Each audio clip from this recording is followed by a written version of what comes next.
Everything in my life felt so big. All of my problems, every little thing felt huge. I could see my life spinning out of control. I was drowning. That's when I knew it was time to make Hajj. It would take some maneuvering around with my savings, and I wasn't 100% sure how I would afford it all, but I knew it was time for me to go. And they say that when you are ready, Allah makes a way. They were right. The money came. I had nothing stopping me from going. No husband, no kids. I was the youngest one in the delegation that I went with. And I knew that like water, like breath, for my future, for my survival, I needed to go. I had no idea what to expect. When I stepped off the airplane in Jeddah, there was a sign that said, "Welcome, guest of Allah." Welcome, guest of Allah. It might as well have said my name on it. I knew I was where I was supposed to be. As I began this journey of a lifetime, I almost immediately felt lighter. All of the problems that I had back home were there, and I was here, walking through the places that our Prophet, peace and blessings be upon him, walked, praying in the mosque that he once prayed in. The Prophet's mosque. I started weeping as soon as I walked in. There are not words that can accurately describe the feeling of praying in the same space that he used to pray. For me. He prayed for me without even knowing me.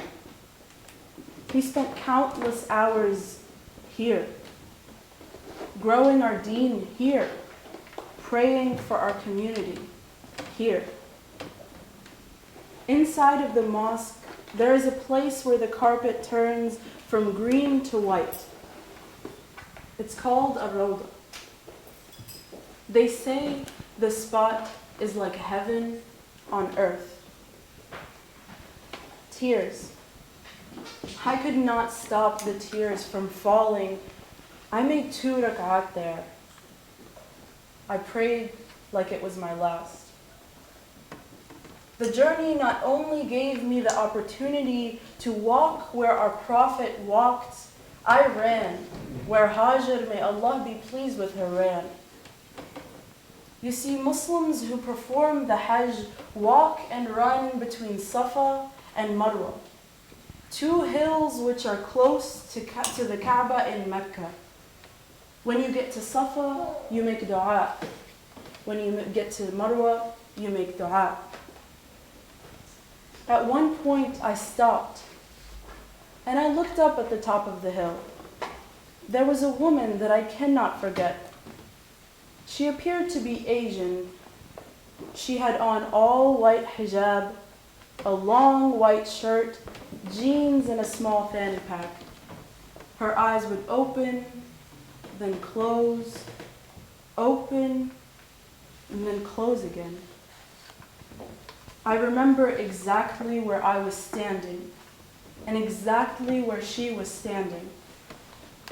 It was as if time stopped, and I and her were there. We were looking at each other.